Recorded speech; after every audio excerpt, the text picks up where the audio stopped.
Can you hear me now? Yes. Yes, sir. Okay, something happened. So now you will look into the fitting of this spectra. Okay, uh, Shahnaz will explain to you all these things. So it is up to her now. What happened? Can't you share?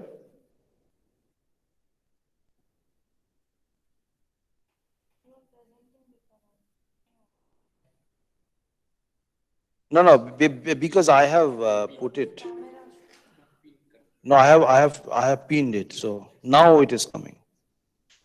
Okay, it's up to her now. So I am muting myself.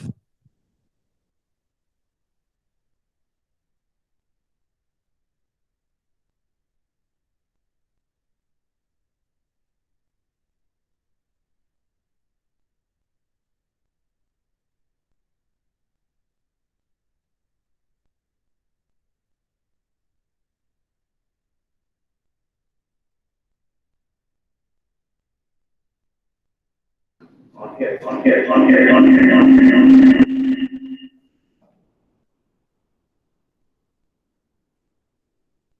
one is unmuted. Start from top.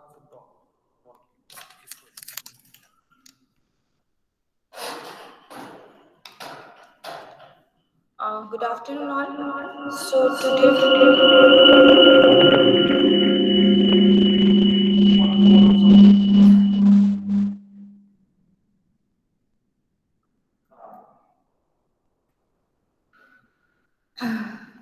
So today, I'll show how to fit XPS spectroscopy. So first preliminary, we get the data in an Excel file like this, which I have shared.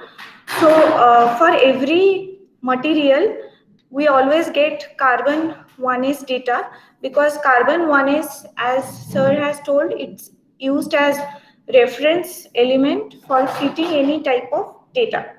So carbon binding energy generally comes at 284.8 electron volt, and first we need to feed the carbon 1s data, and according to the chemical shift of the experimental and fitted data, we have to see that how much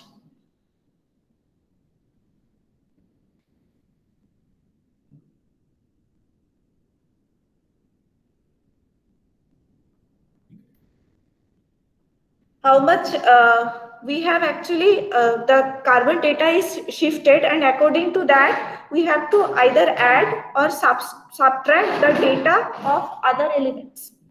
So first I will show that one fitting, that how to fit the data. So for fitting, there was a software that is FitYK. So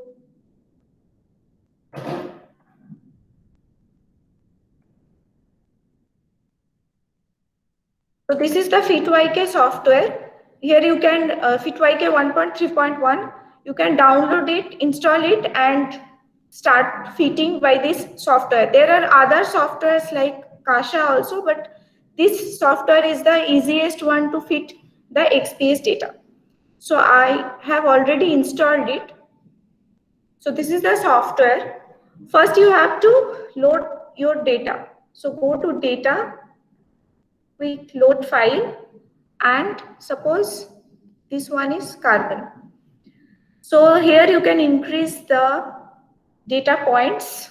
Okay, so always use void for the fitting, which is a mixture of 80% Gaussian and 20% Lorentzian. So don't use fully Gaussian or fully Lorentzian fitting for fitting any data, because Gaussian will be too broad and Lorentzian is too sharp. So we generally use for our material elements this as a fitting data. Here you can select this. Now, for any data, first you have to correct the baseline. So go to this baseline mode, at points like this,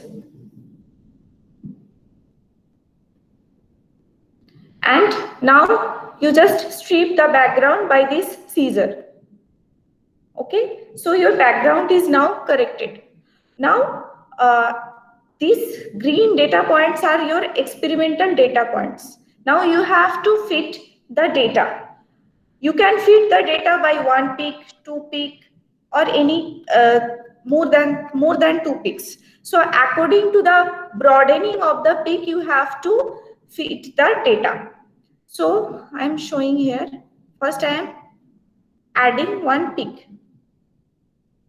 You see a yellow peak came. This yellow peak is the fitted peak for which is the sum of all the peaks. Now under this yellow peak, you can deconvolute this peak into multiple peaks. And suppose now in the right side you see there are 4 parameters: height, center, G width, shape. Height means how much is the intensity. This y-axis is intensity, which unit is counts. Center is the binding energy position.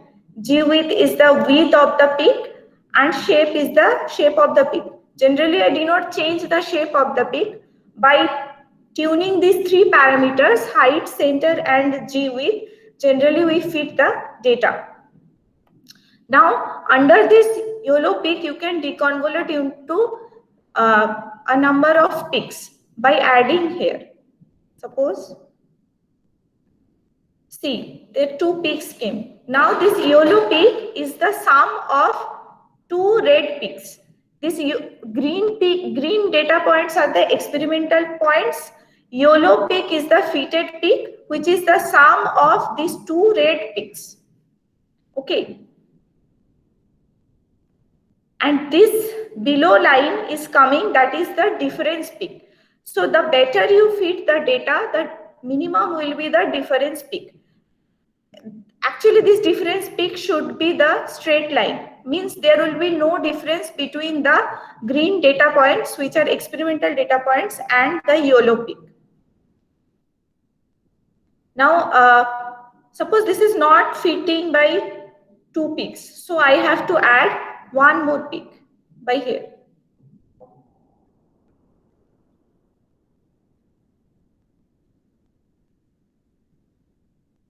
And here there is another peak. So I'm adding one peak more. So I have already fitted it, that what is the best peak. So I am showing it. So you see, this is the 4 peaks, the carbon 1 data is fitted. And the minimum peak is 282.77 electron volt binding energy. And the carbon-carbon bond should come at 284.8 electron volt. That means it is 2.03 electron volt lesser. So for every element where this carbon is used as a reference, you have to add 2.03 electron volt binding energy to correct with respect to the carbon 1s data. Now this lowest binding energy is for carbon-carbon bond. This, after that, it comes due to carbon oxygen, carbon double bond oxygen, carbon pi to pi star transition, like that.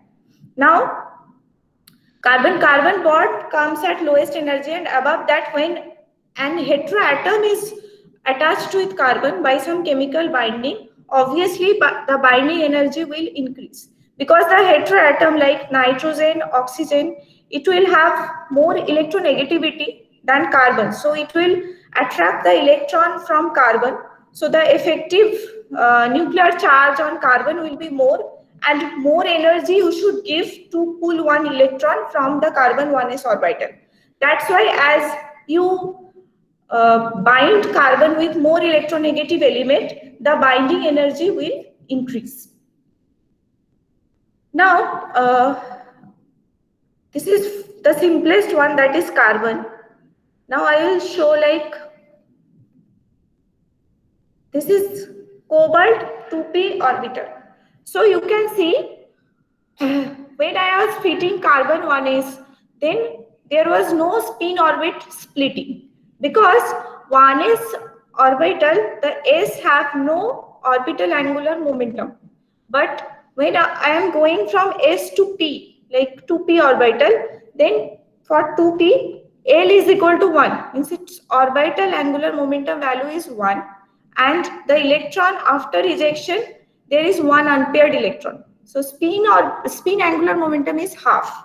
That's why it will divide into two parts, that is 1 plus half, that is L plus S, and 1 minus half. This phenomena you already know, that is known as spin orbit splitting. So that's why the 2p orbital will give two orbitals, that is 2p 3 by 2 and 2p half. One is 2p L plus S and one is 2p L minus S. Now, this value between the 2p 3 by 2 difference of energy between 2p 3 by 2 and half, that is spin orbit splitting constant, that has a particular value. Like for cobalt, it is around 15 to 16 electron volt. And if your data is correct, then the binding energy splitting value between 2p 3 by 2 and 2p half of cobalt element should come at 15 electron volt. Now you can see I have fitted the 2p orbital into two different oxidation states. Okay, so one is due to cobalt 3 plus, another is due to cobalt 2 plus. The binding energy values of every element you will find from NIST database.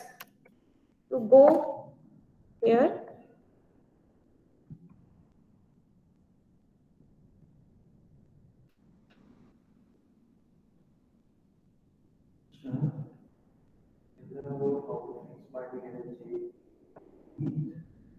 Yeah, I am coming to that. And so go to step 2. Then suppose you are selecting cobalt. Which orbital you want to see, that you have to select. Suppose I am giving 2p 3 by 2. Okay. Then there are many different compounds where cobalt is present in different oxidation states, and its coordination is also different, and according to you will have the different binding energy values. Okay.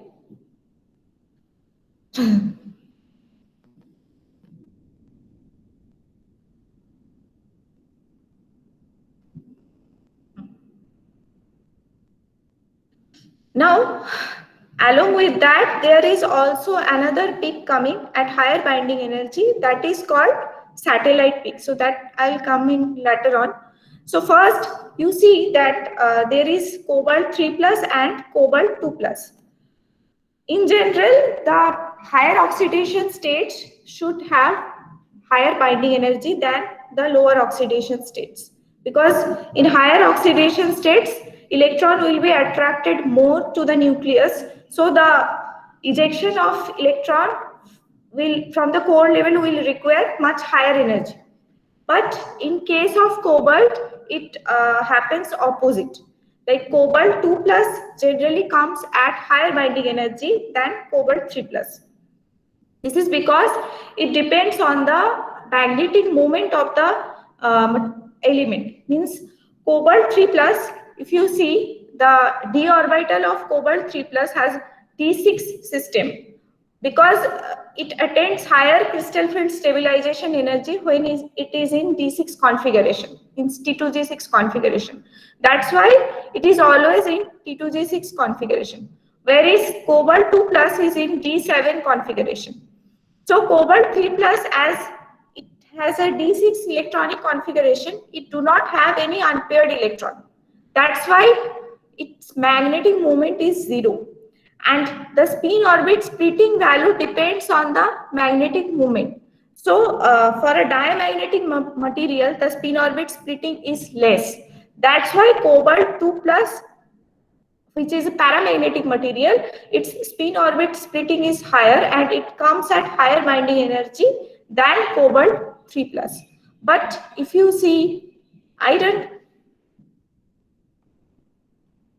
is as usual, where the 3 plus is coming at higher binding energy than 2 plus.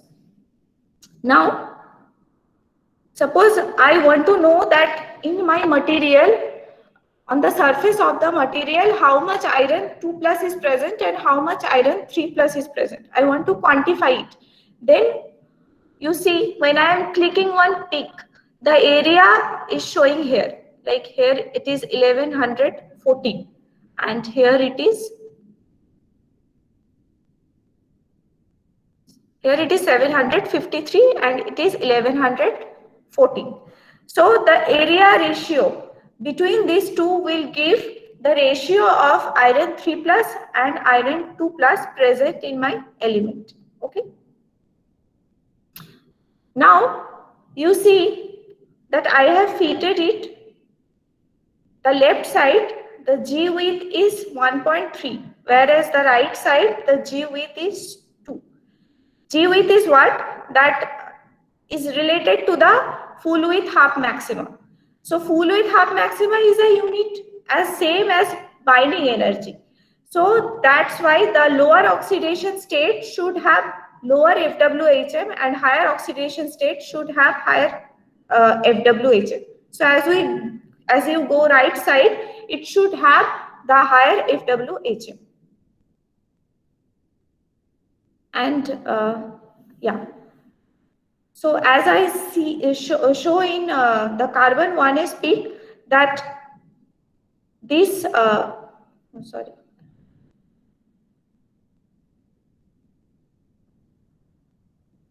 Yeah. So these four values it is fitted. If you are not fitting with 4 peaks, suppose you are fitting with 3 peaks, I am deleting 1 peak. Then you have to increase its FWHM to fit it with respect to 3 peaks. Suppose I am increasing it.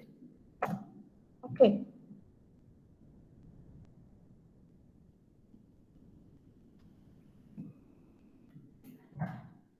Suppose I am increasing it. Maybe it will fit, but the FWHM value, you cannot put any value. As I said, in literatures, there are values for the FWHM for every element, and the parameters you are giving, it should match with that reported things. Means you cannot broaden a peak to a higher extent. It should have a particular range of FWHM which you can find, and according to that you have to fit. Okay. Now I'm closing this and so as I have mentioned that about two extra peaks which come at as satellite. So I'm explaining it why it comes.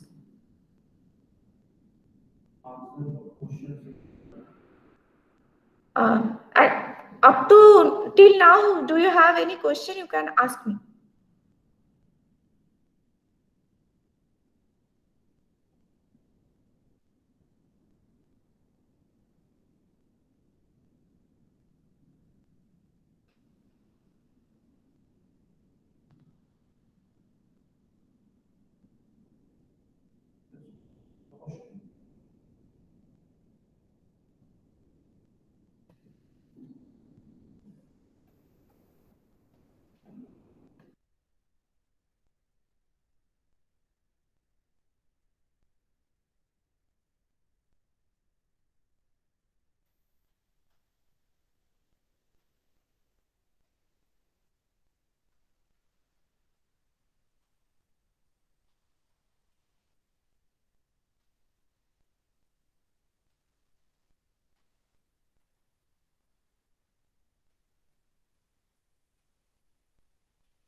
Excuse me, you are muted.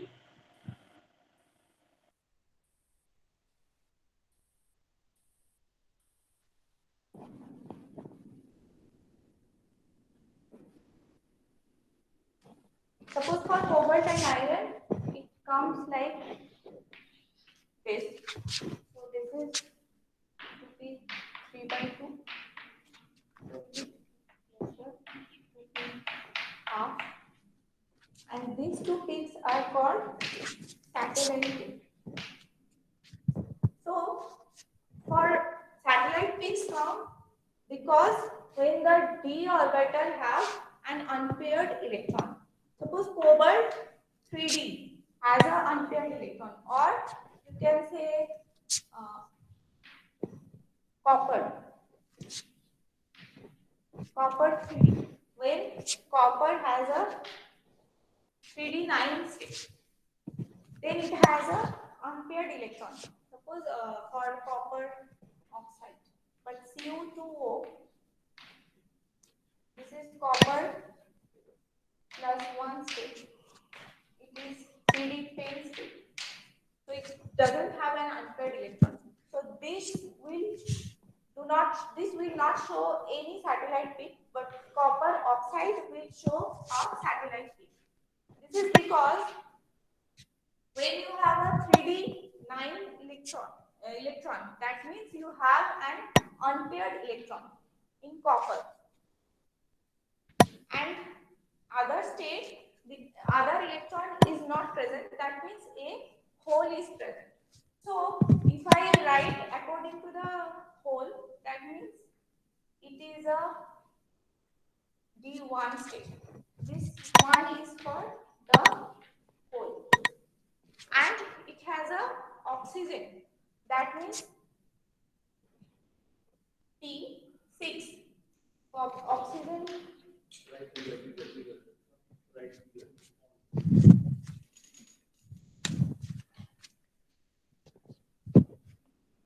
Copper oxide, this oxygen has a 2p6. That means all the orbitals of the 2p is fulfilled. That means p doesn't have any hole. So it has a state of p0. Now this electron can hop against one orbital from another orbital. So another degenerate state will be p0, p1. Hole is hopping means other way around, you can say that electron is hopping. So these two will give two states. One is psi1, one is psi2. Now this is the condition when I am not giving any photon energy to eject the electron from copper 2p. This is means there is fulfilled electron, that means 2p, there is no hole. Now I am giving photon so that the 2p there is a hole, and this state is p1 p0, this state is p0 p1. So this hole will repel this hole. So there will be a upshift of this psi2 level, and as this hole is in the p orbital, so of the oxygen, and this hole is in the p orbital of copper, these two will not interact. So this energy will be same as it is. So this much uplift, suppose this is del 1 and this is del 2. So the del 2 minus del 1 is the extra energy which is due to the repulsion of the hole in the p orbital of copper and hole in the d orbital of copper. Okay. So for that interaction, you get two new states. So that is psi3, psi4, and these two states give rise to two satellite peaks. One corresponding to after 2p3 by 2, and another corresponds to after 2p half. So this state is called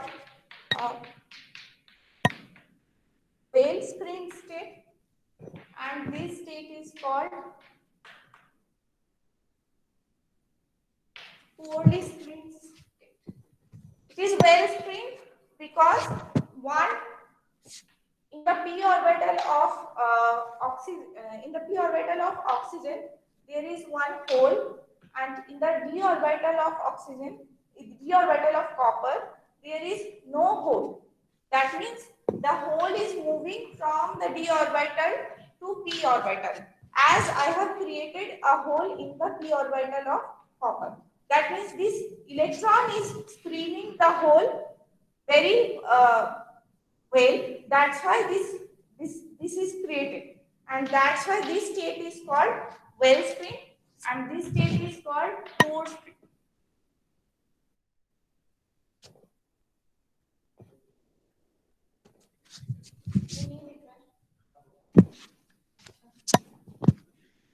And another thing is that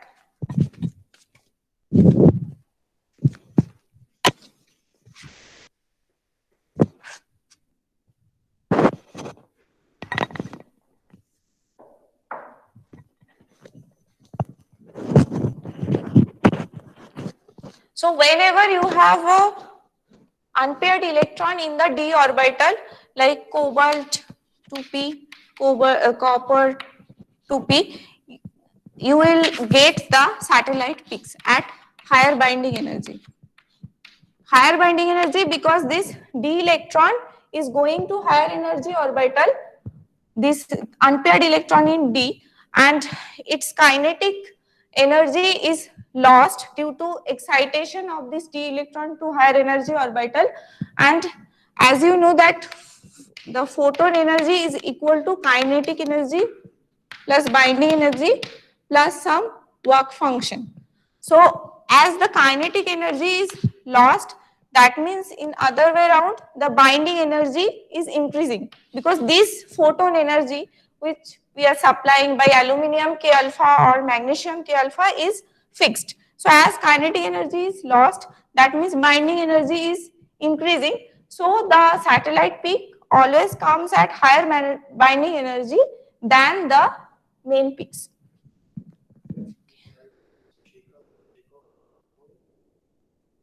Actually, it depends on the element, so I am not discussing any particular element. Write down that there are two types, shake up and shake off.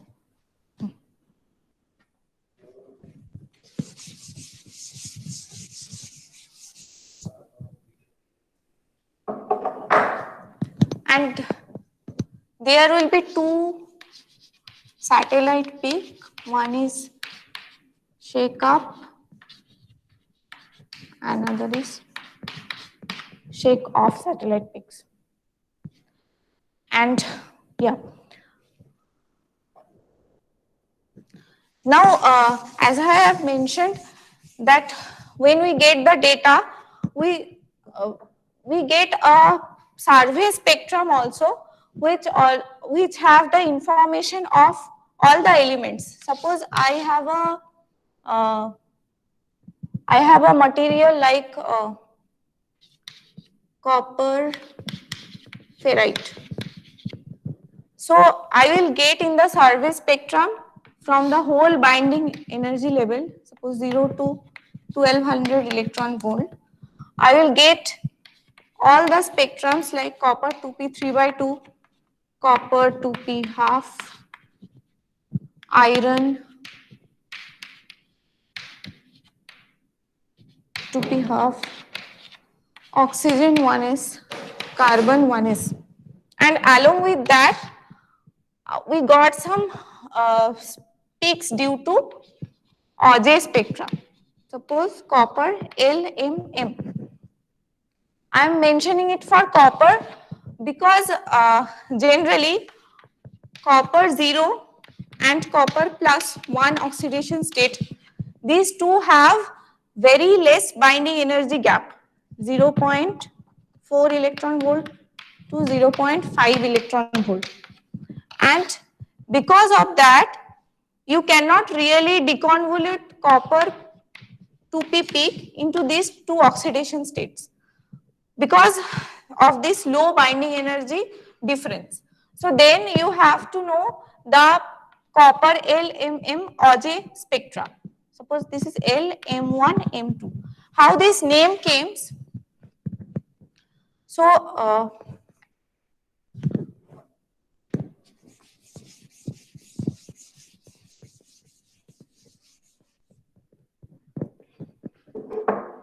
so around the nucleus there are different shells like L, M,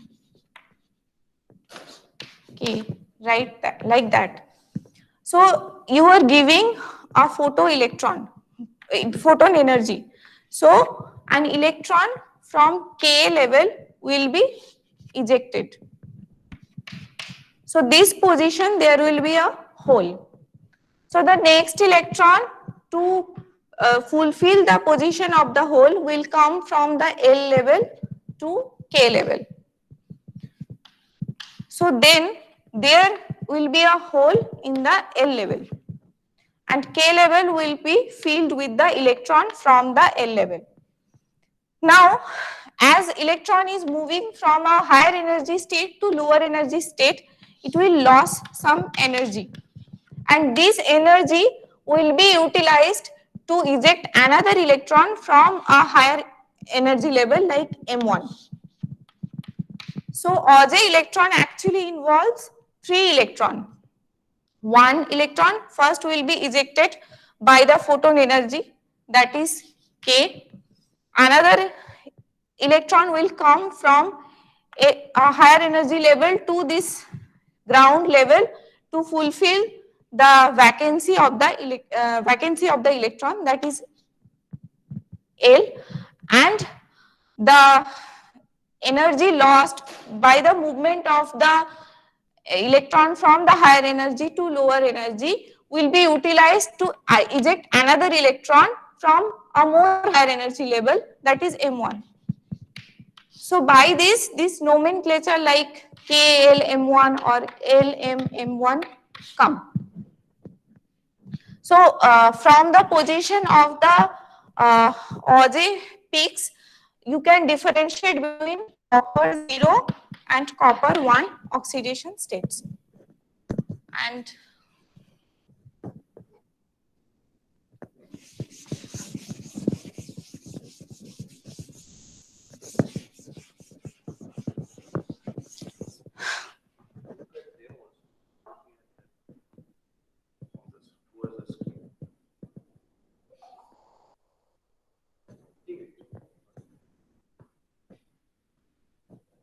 okay.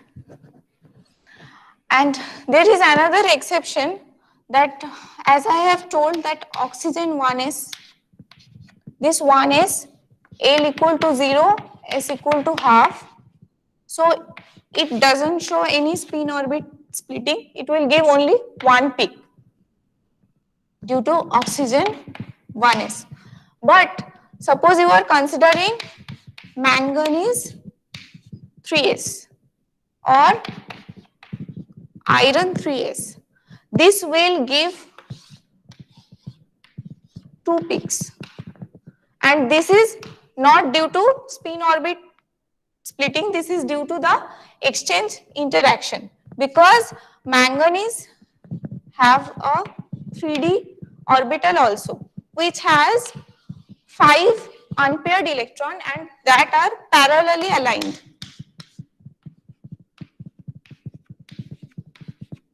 Like that. So this 5/2. So its spin degeneracy is 6. So this 5 unpaired electron will interact with the 3s electron. So when we give the photon energy, then the energy will be ejected, the electron will be ejected from 3s orbital. So it will be 3s2 to 3s1. So this 1 unpaired electron will interact with this 5 unpaired electron. Now it can be parallel with this 5 unpaired electron and it can be anti-parallel with this 5 unpaired electron. So it will give 2 states. One is this and another is this. And the intensity between these two will be 6 plus 1 by 6 minus 1. The ratio between, suppose it is R, L. So 6 plus 1 means R plus 1 by R minus 1. And this energy difference is called exchange energy.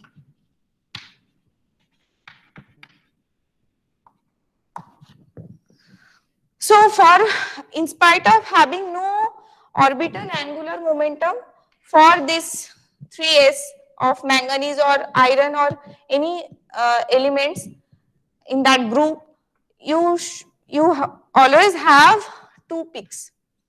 And this is a exception that means not exception, this is not due to spin orbit and splitting, but due to the exchange interaction between the 3s electron and d electrons. And I have chosen manganese because here the exchange interaction will be maximum because there are 5 unpaired electrons.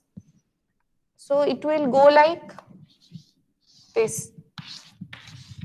This will be manganese, and for iron again it will decrease because the electrons will be added up like that and the exchange interaction will be decreased. So for any 3s, 4s, 5s orbital, you will always have these 2 peaks. And for 3s, it will be maximum because the quantum numbers that it is interacting with means here 3s orbital is interacting with the 3d orbital. That means the principal quantum number is 3 for both. That's why the interaction will be the maximum here. And for that you will get this type of peak and the trend will be this. And these values are calculated quantum mechanically by Hartree-Fock principle. Okay. Laptop.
ये वाला इससे आप कर दिया ना, इसको बोल रही थी इससे होगा। ये ऑफ कर देंगे।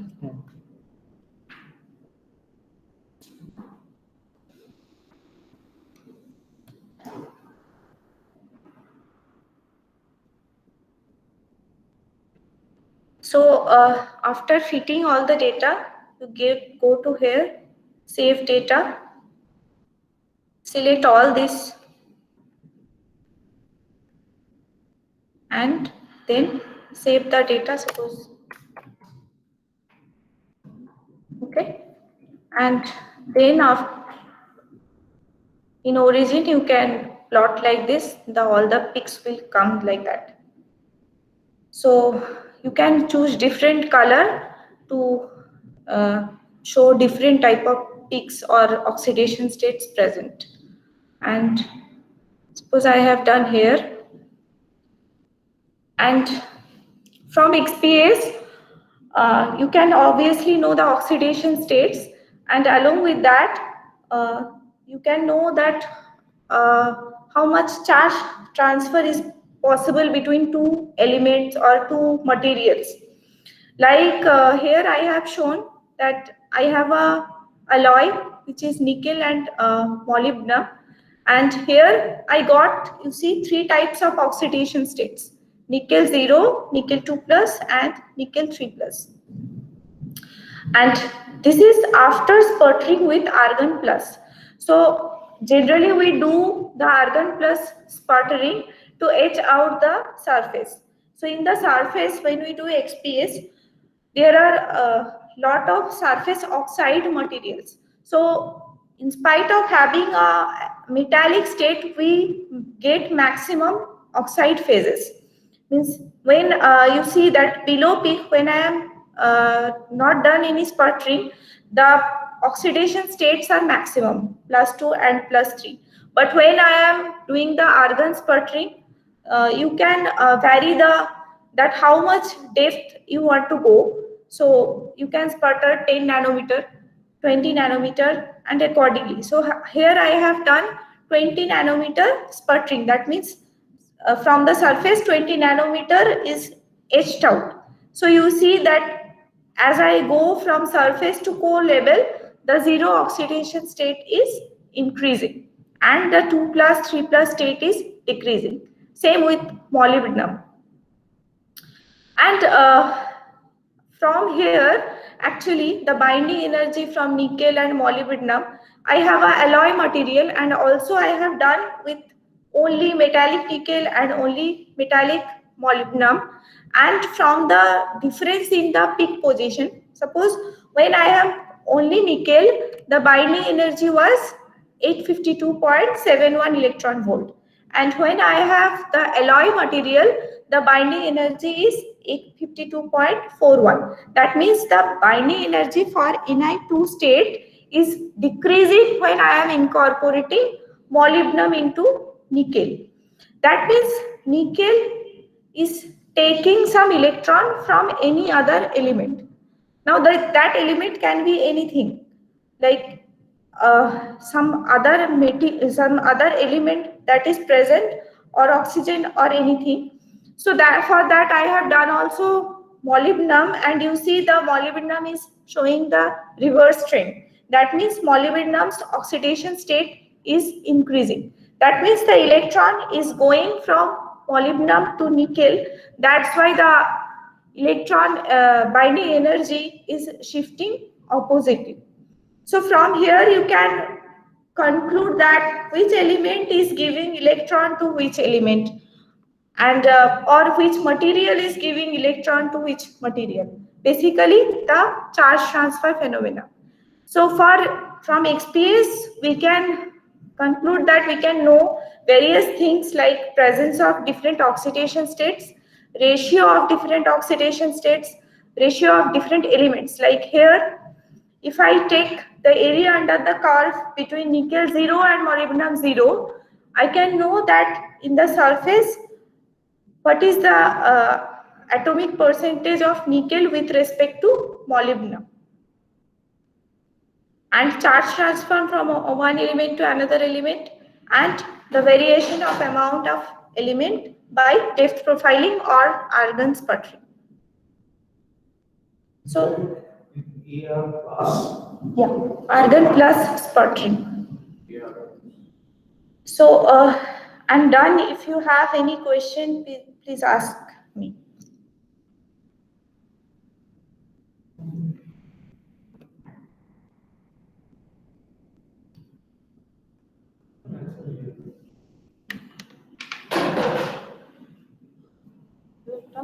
No, they are not asking.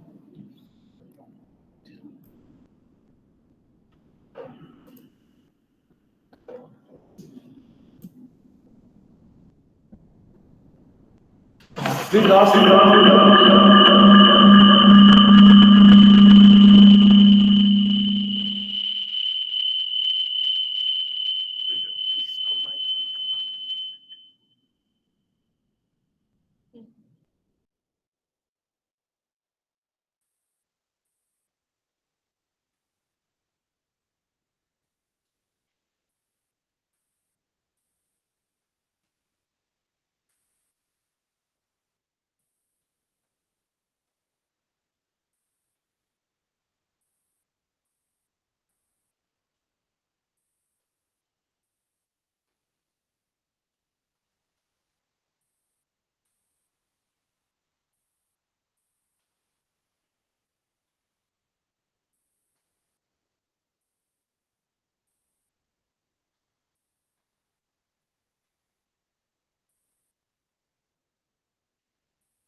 Sir, you're not audible.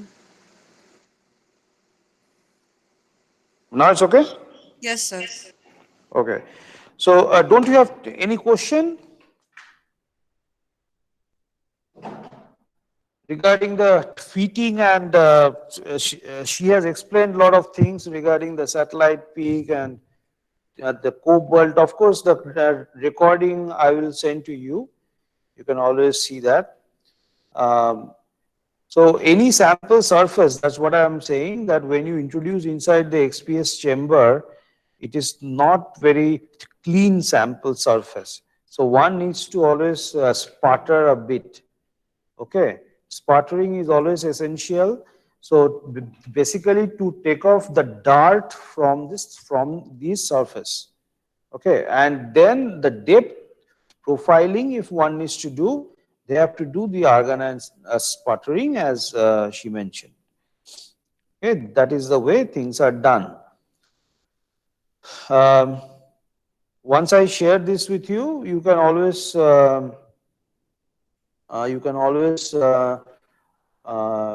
come back. And regarding the fitting, can you write your email ID on the top? So Shanaz will write her mail ID on the board. You can send a mail to her regarding the fitting methods. She will be able to help you with something. Okay.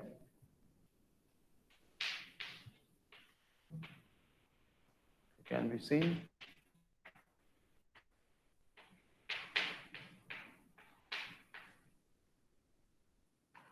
ACHNAZ17@gmail.com. All right. Send it. So it's already time. It's 1 o'clock. So thank you very much. See you tomorrow at 2 o'clock.